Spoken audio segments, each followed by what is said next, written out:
శ్రీ సచ్చిదానంద సద్గురు సాయినాథ్ మహారాజ్ కి జై.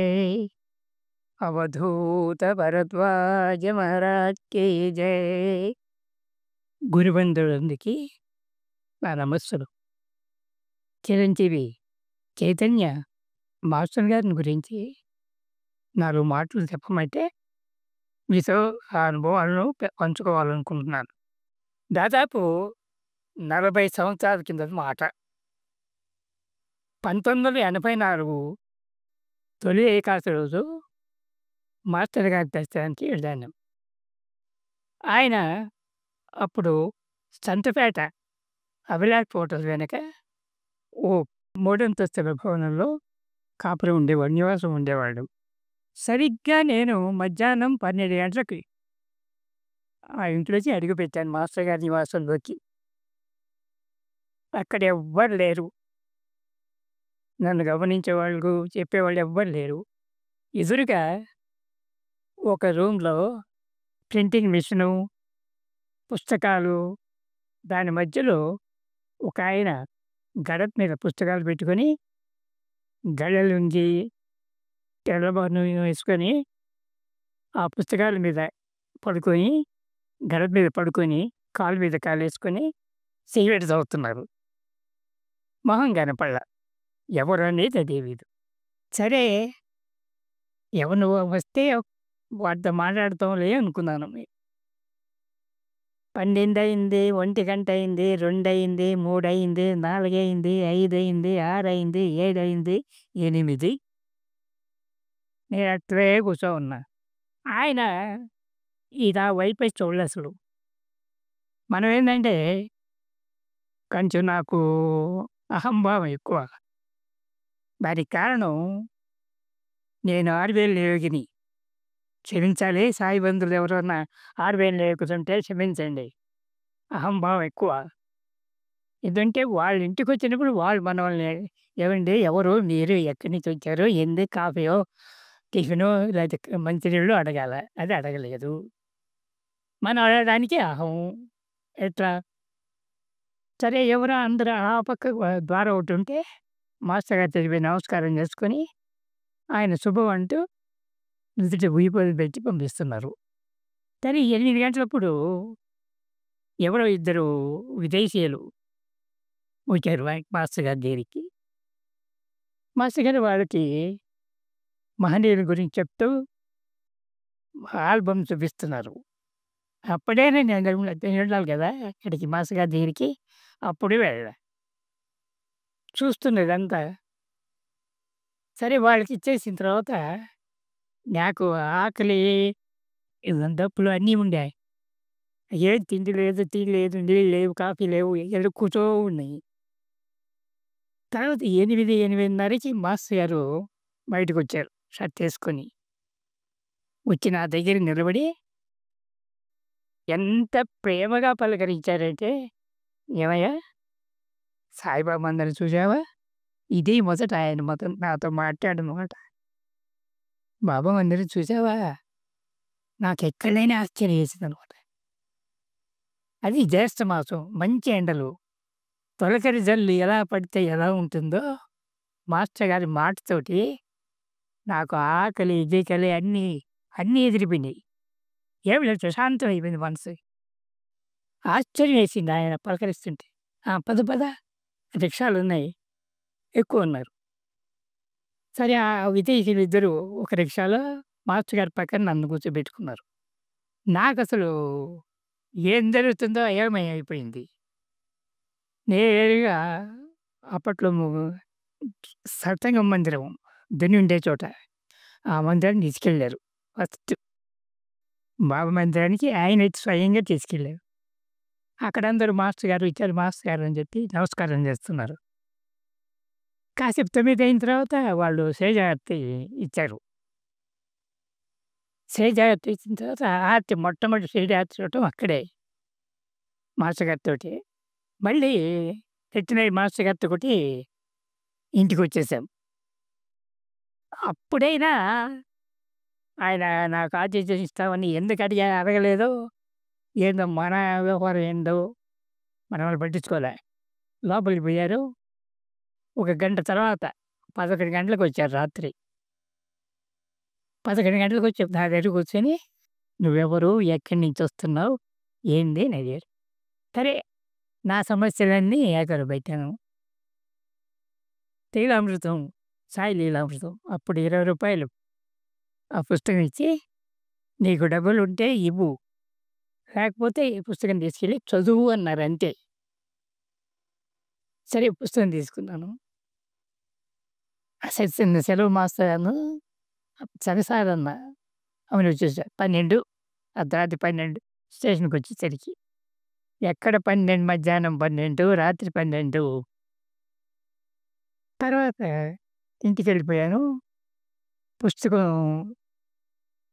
చదువుతున్నా. 85 మేలో సడెన్‌గా షిరిడీ దర్శించాలనిపించింది. సరే మా వోళ్ళు ఒక ఫ్యామిలీ, మేము, మా పిల్లలు చిన్న పిల్లవాళ్ళు. కూతురు, కొడుకు, కూతురు నాకు. అందరం కలిసి షిరిడీ వెళ్ళాం.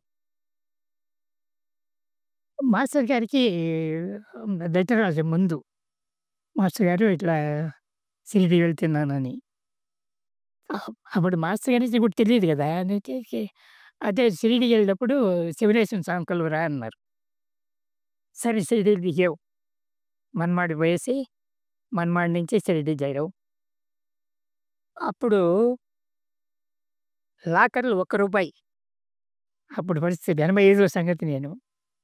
ఆ రూపాయి లాకర్ తీసుకొని అక్కడ పడుకోవటం ఉంది. ప్రసాదాలయంలో అన్నం, భోజనం ఇచ్చేసారు. సరే అయిన తర్వాత చావడికి పోయాం. చావిడికి. చావిడిలో ఎవరో ఒకాయన కూర్చోనున్నారు. ఎవ్వరు లేరు. మనం కొంచెం వచ్చి రాని హిందీతో "కౌన్ హై ఇధర్ సేవన్ సాబ్" అన్నారు. ఆయన గబగబా లేచి వెళ్ళిపోయినాడు. ఆ కూర్చున్న మనిషి. ఏంది చెప్పకుండా పోయినారే ఇదేం లేరు. చాళ్ళు ఎవ్వరు లేరు అడగడానికి. సరే కొంతసేటికి చైతన్య లాంటి కుర్రాడొచ్చాడు. కుర్రాడొచ్చేసి ఒంగోలు నుంచి మాస్టర్ గారి నుంచి మీరేనా అని అడిగారు. అవును. తెలుగు మాట్లాడుతున్నాడు. నేను ఆశ్చర్యపోతే శివనేశ్వర స్వామి పంపించారు. ఎవరో మాస్టర్ గారి దగ్గర నుంచి వచ్చారు ఒంగోలు నుంచి. వాళ్ళకి షిరిడీ మొత్తం చూపించమని చెప్పారు అని. సరే ఆ అబ్బాయి బైజాబాయి గూడెం, మహాసాపతి అందరి ఇళ్ళు, సమాధి మందిరం అన్నీ చూపించుకొచ్చారు. తర్వాత మేము డబ్బులు ఇవ్వబోయా. తీసుకోలే. నేను చాయ్ తాగుతానండి డబ్బులు అవసరం లేదు అని. తర్వాత తెలిసింది నాకు ఆ అబ్బాయి ఎవరో. లీలామృతంలో ఉంటుంది. శ్రీనివాసన్ దాకా శిష్యుని చేస్తుంటాడు. కరుణాకర్ అని. ఆ అబ్బాయి అన్నమాట. మాకు షిరిడీ ఇలా చూపించింది. సరే 3 రోజులు షిరిడీలో ఉండి వచ్చా. పోయేటప్పుడు షిరిడీ బయలుదేరే ముందే మాస్టర్ గారి వ్యవహారం లీలా బయలుదేరింది చెప్పారు. స్టేషన్‌కెళ్ళాం. ఒక ట్రైనొచ్చింది. అంటే మేము హైదరాబాద్‌కొచ్చి హైదరాబాద్ నుంచి అజంతానో, ఎల్లోరా ఏదో పట్టుకొని పోవాలని. ఒక ట్రైన్‌లో ఎక్కాం. Full rush. పిల్లలు బ్యాగులు అయిపోయా. దిగేసాం. నిలబడలేము కదా! తెల్లవార్లు ప్రయాణం చేయాలా? సరే విజయవాడకన్నా పోయేసి దిగేసి పోదామని. పిల్లలు ఏడుస్తుంటారు. నిద్ర టైం ఎప్పుడు మధ్యాహ్నం రాత్రి 12 గంటలప్పుడు. సరే మళ్ళీ దిగేసి ఆడవాళ్ళు వెయిటింగ్ రూమ్ ఉంది. అక్కడ కూర్చున్నాం. ఈ లోపల ఒక అరగంట నుంచి ఒక ట్రైనొచ్చింది. సరిగ్గా ఆ రిజర్వేషన్ బోర్డ్‌ది వెయిటింగ్ ఎదురుగ్గా నిలబడింది ఆ బోగీ. ఆ ట్రైను. హాఫ్ అన్ అవర్ అయినా ఆ ట్రైన్ కదలలా. అక్కడ ఆ టీసీ "ఇక్కడ రా, ఇటు రా" నన్ను పిలిచారు ట్రైన్‌లోని. ఇలా "ఎక్కడికి పోతున్నారు మీరు" అన్నారు. "సార్ ఇట్లా షిరిడీ పోవాలనుకున్నాము. హైదరాబాద్ పోయి మాట్లాడతాం అనుకుంటే పిల్లలు రష్ అయిపోయింది" అనండి. "ట్రైన్ ఎక్కు. ఖాళీగా ఉంది. ఎవరికీ తెలీదు. నువ్వు పడుకోండి. మీ పిల్లగాళ్ళు వచ్చి పడుకోండి. నేను హైదరాబాద్ లేపుతానన్నారు." సార్ అది రిజర్వేషన్ కదా సార్ అన్నా. నీకు ఇంగ్లీష్ వచ్చా అన్నాడు. వచ్చన్నా. పోయి ఆ చార్ట్ చదవన్నాడు. ఆ చార్ట్ దగ్గర ఉంది ఎంప్టీ. అదే 85 మే 3వ తేదీ చార్మినార్ ఇంట్రడ్యూసింగ్. మే 3వ తేదీ 85లో చార్మినార్ కొత్తగా రావడం హైదరాబాద్‌కి. ఆ ట్రైన్ అది. కంచి ఖాళీ. ఎవరికీ తెలీదు ఆ ట్రైన్ వస్తుందని. సరే హైదరాబాద్ పోయి అక్కడి నుంచి షిరిడీకి వెళ్ళిపోతిమి. సరే శివనేశ్వరం కరుణాకర్ పంపించి అన్నీ ఇప్పించారు. 3 రోజుల తర్వాత ఇంటికొచ్చేసాం. అప్పటినుంచి మాస్టర్ గారి బర్త్‌డేకని, విజయదశమికని నేను పోవటం మొదలుపెట్టా ఒంగోలుకి. అంత ఏం మాట్లాడేవాడిని కాదు గానీ, ఏదో నమస్కారం చేసుకోవటం, ఆయన మాటలు వినేసి రావడం అని. అక్కడ 86లో "ఏమయ్యా నువ్వు నెల్లూరు నుంచి వస్తున్నావు కదా! మన వాళ్ళున్నారు జయమ్మ, జయచంద్రారెడ్డి గారు వాళ్ళతో కలువు" అన్నారు. సరే 86లో వాళ్ళతో కలిసా. 4, 5 నెలలయిన తర్వాత నాకు ఫ్రీగొచ్చేసింది. వాళ్ళతోటి స్నేహబంధం ఏర్పడింది. 86 గురు పౌర్ణమికి కావలికొచ్చారు మాస్టర్ గారు. అప్పట్లో మా పరిస్థితి ఏందంటే 86 నుంచి 85 వరకు ఆంధ్రప్రదేశ్‌లో ఎక్కడ ఏ కార్యక్రమం జరిగినా జయమ్మ, జయచంద్రారెడ్డి గారు, నేను, కనుమూరు సుబ్రహ్మణ్యం గారు, దత్తసాయి మందిరం నెల్లూరు. ఈ నలుగురు ఖచ్చితంగా అటెండ్ అవుతాం. హాజరయ్యేవాళ్ళం. ఆ పరంపరలో 3 రోజులు డాక్టర్ గారింట్లో ఉన్నాం. గురుచేత పారాయణ చేస్తూ మాస్టర్ గారి పద్ధతిని. ఆఖరి రోజు అందరూ కూర్చొని మాట్లాడుతున్నారు మాస్టర్ గారితోటి. మాస్టర్ గారు "ఒక మహనీయుడిని చూడాలా" అన్నారు. పేరు చెప్పడానికి వీలు కాదది. మాస్టర్ గారు ఏమన్నారంటే, "ఏముందక్కడ" అన్నారు అంతే. ఆయన చిన్నగా "ఏముందక్కడ" వద్దు అని చెప్పలా. పొమ్మని చెప్పలా. నాకే వదిలేశారు. సరే ఆయన డైలాగులు పెట్టించి నేనసలు ఆ అమ్మాయిని చూడలే. వదిలేశారు. తర్వాత అనంతసాగరం పోయాం ఓసారి. 4 ఇబ్బందులు పడి అనంతసాగరం నాగమందిరం సౌత్‌కి దగ్గరికెళ్ళాం. ఆయన మమ్మల్ని చూస్తూనే "అక్కడ చెప్పుకొని రావాలయ్యా" అన్నారు. అక్కడంటే నాకర్థం కాలా.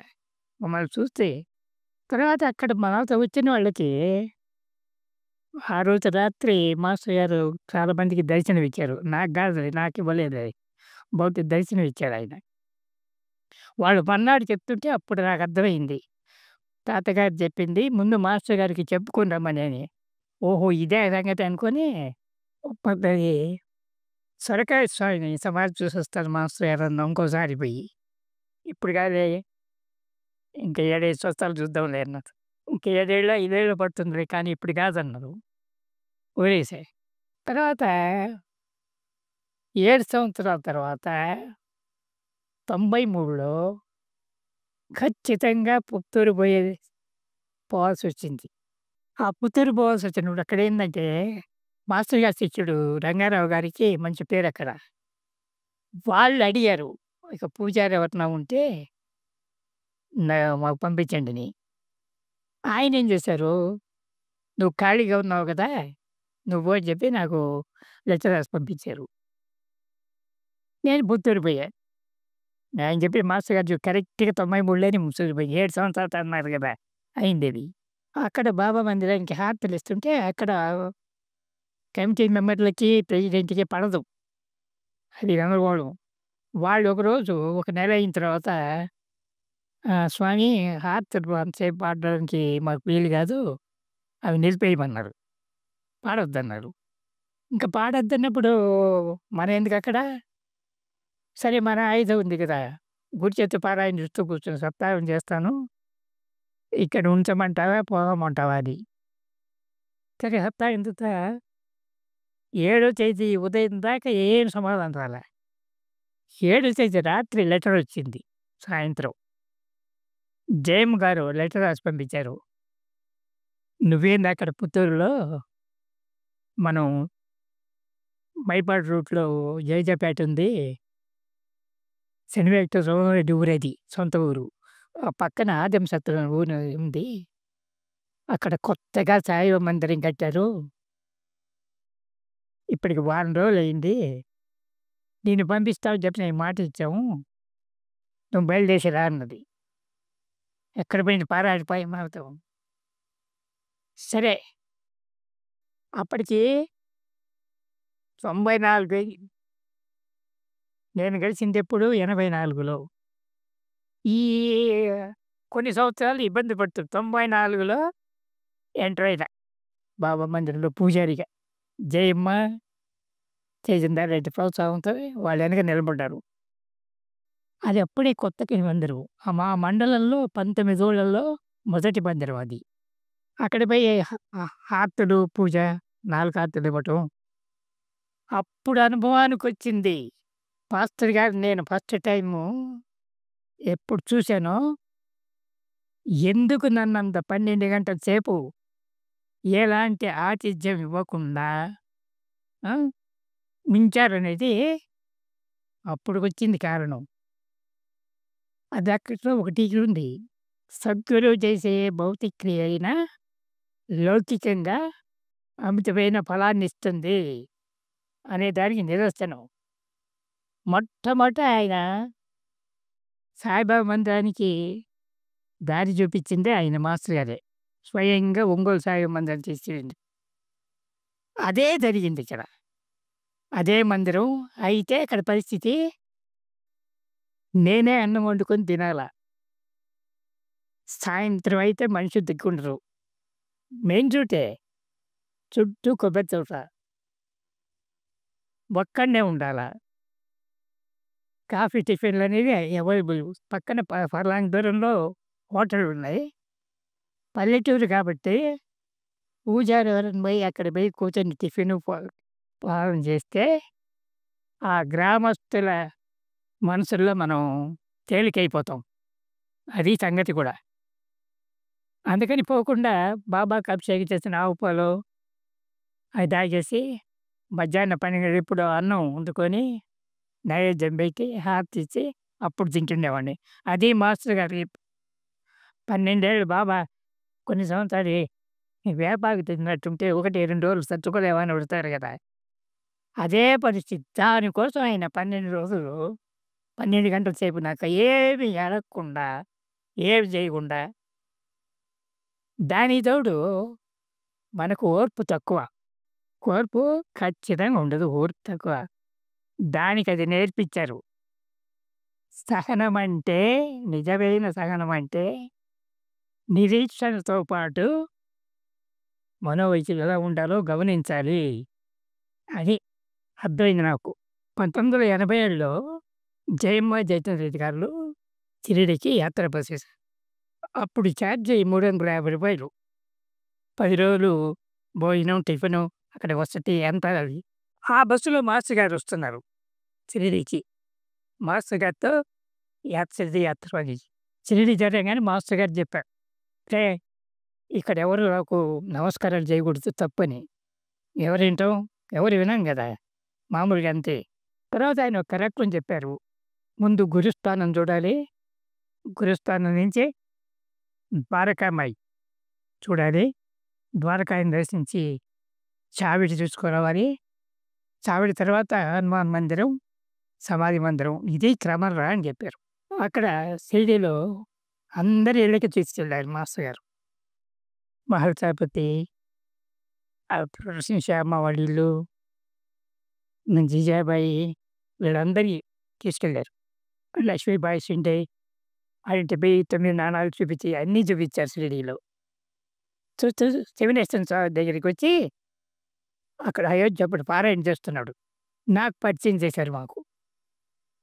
ఇతనురా అయోధ్య పారాయణ చేస్తున్నారని. నాకైతే ఏమనిపించింది తెలుసా? మనం పారాయణ చేసి అయిపోయింది. ఈయన ఇంకా పారాయణ చేస్తున్నాడు అనుకున్నాం. ఆయన పారాయణ చేసిన దానికి మనం పారాయణకి నక్కకి నాగలో తోడే ఉంది. ఎందుకంటే మాస్టర్ గారు మహాసమాధి ఎప్పుడు ఉన్నది అయోధ్య ఒక్కడే. అది గొప్పతనం. అప్పటినుంచి జయం గారు, జయసుందర్ ఒకటి బాగా అయిపోయింది మాకు. సత్యం అయిపోయింది. 88లో ముత్యాలంపాడు దుని ప్రశస్తికి ఆహ్వానించారు మాస్టర్ గారిని. మార్చి 3వ తేదీ 10/3/88 విచారణపాడు తుని ప్రతిష్ట. కానుకొచ్చాం అందరితో కలిసి. అంతకుముందు మాస్టర్ గారు నాకొకటి నాకు అందరికి సత్సంగాలు చెప్తుండేవాడు. మహారాష్ట్రలో మహనీయులకి కొబ్బరికాయ ఇస్తార్రా అని. అది ఎప్పుడు అర్థమైంది, వాస్తవేమో సరస్వతి బాబాకి కొబ్బరికాయ పంపిస్తారు. అందుకని నాకు అది మనసులో ఎప్పుడు మాస్టర్ గారిని చూసినా కొబ్బరికాయ తీసి ఇవ్వటం అలవాటు చేసుకున్నాం. నేను నా వరకు. ఈ దుని ప్రెస్‌కి వెళ్ళాం. దుని ప్రెస్ చేశారు. దుని పక్కనే ఉన్న మాస్టర్ గారి పక్కనే ముత్యాలంపాడు. నా చేతిలో కొబ్బరికాయ ఉంది. తీసి దునిలో ఇచ్చారు మొదటి.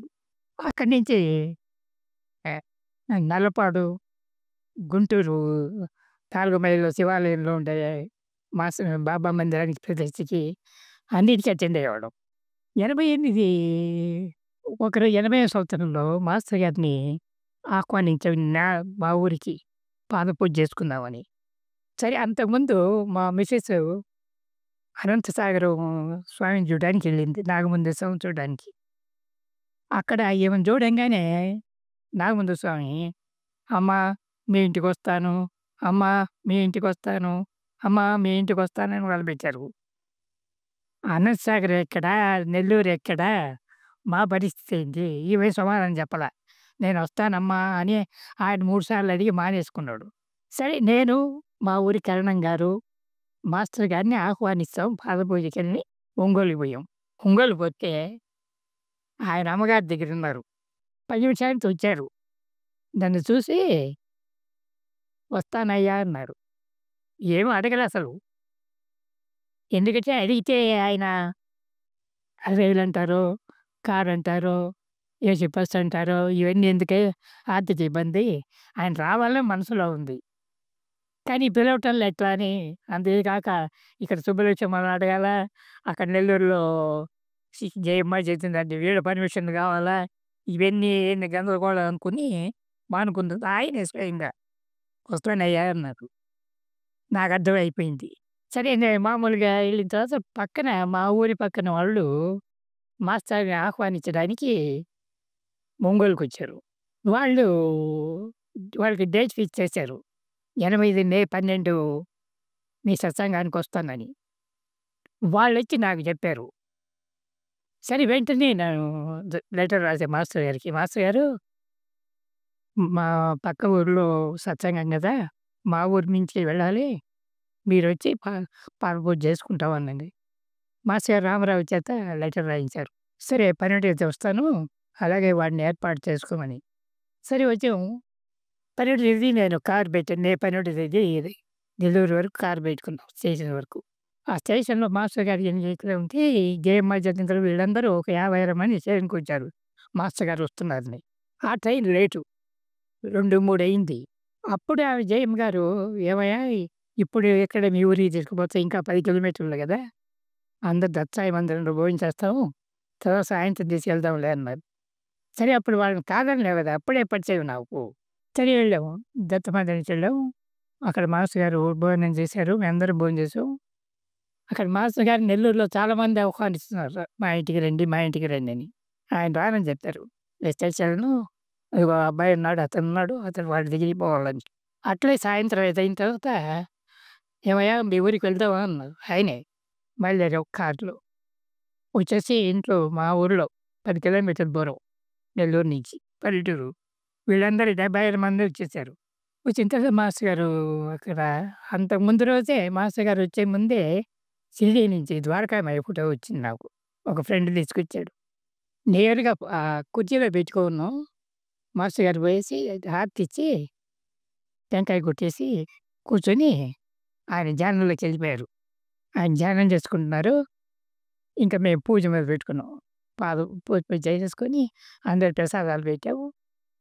సాయంత్రం రాత్రికి పక్క ఊరికి పోయి సత్సంగం చేసి రాత్రి 10 గంటలకి ఆయన నెల్లూరుకెళ్ళిపోయారు.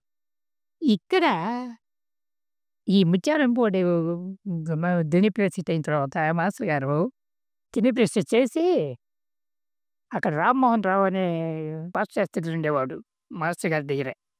ఆయన నూజివీడు ఆయన. ఆయన చేత రప్పించాడు. ఈ నెల్లూరు వాళ్ళని, జయమ్మ, జయచంద్ర వాళ్ళని ఇమ్మీడియేట్‌గా వెంటనే నెల్లూరుకెళ్ళిపోమను. రేపు విజయవాడలో గలభాలు జరుగుతాయని. అసలు ఏం జరగవు. గలభాలు జరగాల్సిన పరిస్థితి లేదు. చెప్పేసారాయన. నేను కూడా ఉన్నాను. హైదరాబాద్‌కెళ్ళాలా వాళ్ళు వెళ్ళమని. సరే మాస్టర్ గారు చెప్పారు కదా! అని చెప్పి మేము వెళ్ళిపోయినాం. మర్నాడు ఉదయం కావలిలో ఈ దేవినేని మురళి అనే కుర్రాడిని విజయవాడ పోయి కావలి దగ్గర మర్డర్ చేశారు. అప్పుడు విజయవాడ 10 రోజులు గందరగోళం అయింది. అది మాస్టర్ గారి గుసకలో ముందుగా చెప్పారనమాట. అక్కడ జరిగిందది. ఆ తర్వాత వీరితో పరిచయం అయిన తర్వాత ఒకసారి బాబా మహల్సాపతి మనవడు అశోక్ తీసుకొచ్చాడు నెల్లూరు దత్త మందిరానికి. ఆ పాదుకలు తీసుకొని చిత్తూరు పోయాం. నేను, జయమోజేంద్రారెడ్డి, సుబ్రహ్మణ్యం గారు. అక్కడ డాక్టర్ గారి ఇంట్లో సప్తాహం అని చెప్పేసి బాబా పాదుకలు తీసుకెళ్ళి అక్కడికి పెట్టాం. సరే నేనేం చేశాను, రమణాసురుడు అయిపోయా. ప్రిపరేషన్ చేద్దామని రమణ మహర్షిని తిరువణామలై వెళ్ళిపోయినా. కొంచెం వాళ్ళు రూమ్ ఇచ్చారు. రూమ్ ఇచ్చి తెల్లవారుజామున 3 గంటలకి వేడి నీళ్ళు ఉంటాయండి. మీరు స్నానం చేసేసి ప్రిపరేషన్ చేసుకోమన్నారు. అప్పుడు ఎటువంటి ఇంత కరెంట్ ఉండేది కదా! కరెంట్ లేదు. సరిగ్గా కొండ ముందే బాట, మట్టి బాట. 4 గంటలప్పుడు. అది అక్టోబరు 28, 29 మర్నాడు మాస్టర్ గారి బర్త్‌డే అవుతుంది. సరే ప్రిపరేషన్ మొదలుపెట్టా. ఒక 2 కిలోమీటర్లు పోయిన తర్వాత ఆ చీకట్లో కొండ మీద ఎక్కడానికి మొదలుపెట్టాం. 2 అడుగులు వేసిన తర్వాత ఒక మనిషి ఎదురొస్తున్నాడు కొండ మీద నుంచి. మొహం కనబడటంలే. నల్లగా ఉన్నాడు. తెల్లటి తుండు కట్టుకొని ఉన్నాడు. వచ్చేసాడు. అరణ్యలో మాట్లాడుతున్నాడు. ఇంత పక్క మొరాదు అందుపో. సరే వచ్చేసి ఎవరో చెప్పారు కదా అని చెప్పేసి కరెక్ట్‌గా ప్రదర్శనం చేసేసాడు. 7 గంటలకు 4 పోతే 7 గంటకల్లా అరుణాచలేశ్వర దర్శనం చేసుకున్నాం. మర్నాడు 30వ తేదీకి ఒంగోలు పోయి మాస్టర్ గారి దగ్గర మాస్టర్ గారు మర్చెంట్ హాల్‌లో ఉపన్యాసం ఉంటే వాళ్ళు వేదికను సెట్ చేస్తుంటే ఈయన కింద కూర్చోనున్నారు. నేను పోయి మాస్టర్ గారి పక్కనే కూర్చొని మాస్టర్ గారు గిరి ప్రదక్షిణ చేసి వచ్చాను అన్నా. తెలిసిందయ్యా అన్నారు. ఎట్ట తెచ్చిందని అనుమానం అప్పుడు నాకు రాలే. తెలిసిందయ్యా నాకు అన్నారు. ఏం మాట్లాడలేదు కూర్చో. సరే మాస్టర్ గారి దర్శనం చేసుకొని తెస్తే ఆ రోజు మర్నాడు కొన్ని రోజులకి అటు తిరగటం మొదలుపెట్టాం. 87లో మాస్టర్ గారు నవంబర్ 1వ తేదీ నెల్లూరుకి రావాల. ఆ రోజు దత్త మందిరం ప్రతిష్ట. దత్తుడిని ప్రతిష్ఠ చేస్తారు. మాస్టర్ గారితోటి రామనాథ శాస్త్రి గారు. ఆ రోజు తుఫానుంది నెల్లూరుకి. సరే రామనాథ శాస్త్రి గారిని అడిగారు సుబ్రహ్మణ్యం గారు. స్వామి తుఫానొస్తుందని. దత్తుడు కూర్చేంత వరకు తుఫాను రాదు కాను మీ పలక గాని ఏమో. అదట్లనే ప్రదక్షిణ అయిపోయి మా భోజనాలయిపోయి రాత్రి 10 గంటలకు వచ్చింది. 11 గంటలకి తుఫాను నెల్లూరులో.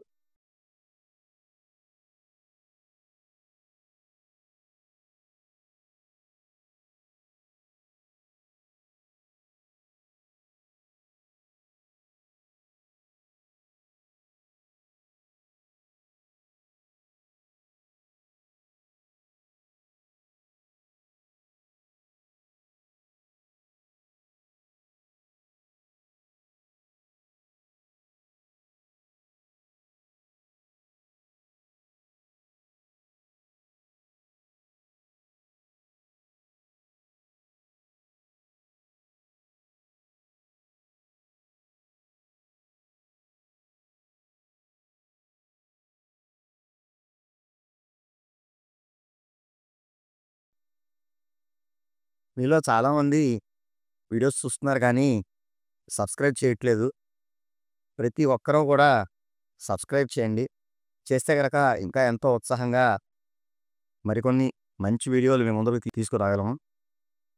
అందరూ తప్పకుండా మా వీడియోస్‌ని లైక్ చేయండి. అలాగే మీకు తెలిసిన వారందరికీ వీడియోని షేర్ చేయండి. తప్పకుండా మా ఛానల్‌ని సబ్స్క్రైబ్ చేయండి. చేస్తారు కదా! నమస్కారం.